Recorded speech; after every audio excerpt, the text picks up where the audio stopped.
Adjust HDR, exposure and toning. Adjust HDR, exposure and toning. Note and be careful.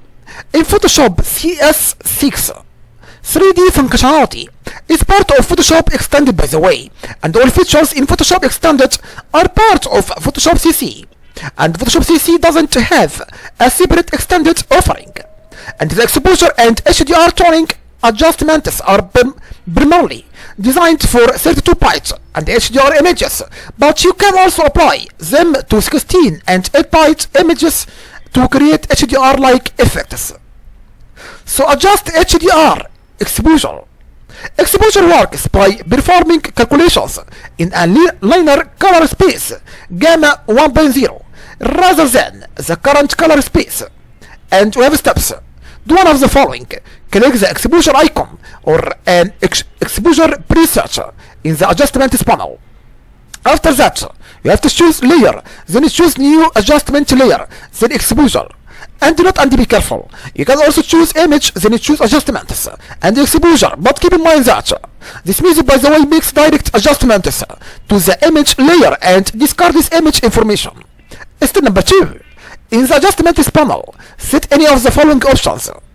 Exposure adjusts the highlight end of the tonal scale with minimal effect in the extreme shadows.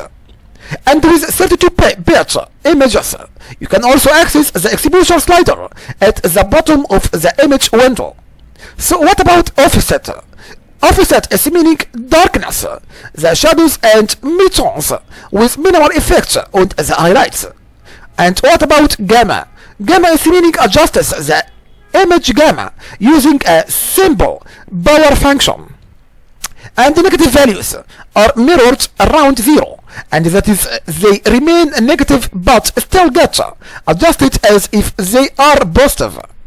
And the eyedroppers adjust the luminance values of images, and unlike the levels eyedroppers that affect all color channels. And the set black point eyedropper sets the offset, shifting the pixel you click to 0, and the set white point eyedropper sets the exposure, shifting the point you click to white 1.0 for HDR images. And after that, the mid-tone eyedropper sets the exposure, making the value you click middle gray. And adjust HDR toning. The HDR toning commands lets you, by the way, apply the full range of HDR contrast and the exposure setting to individual images. And note and be careful.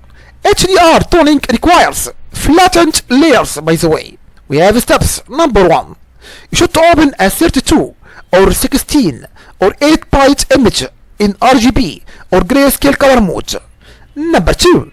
You should choose image, then choose adjustments, then choose HDR toning. And for detailed information about each setting, you should see options for 16 or 8-bit images in the HDR toning dialog box. These options apply to images of all byte depths, by the way.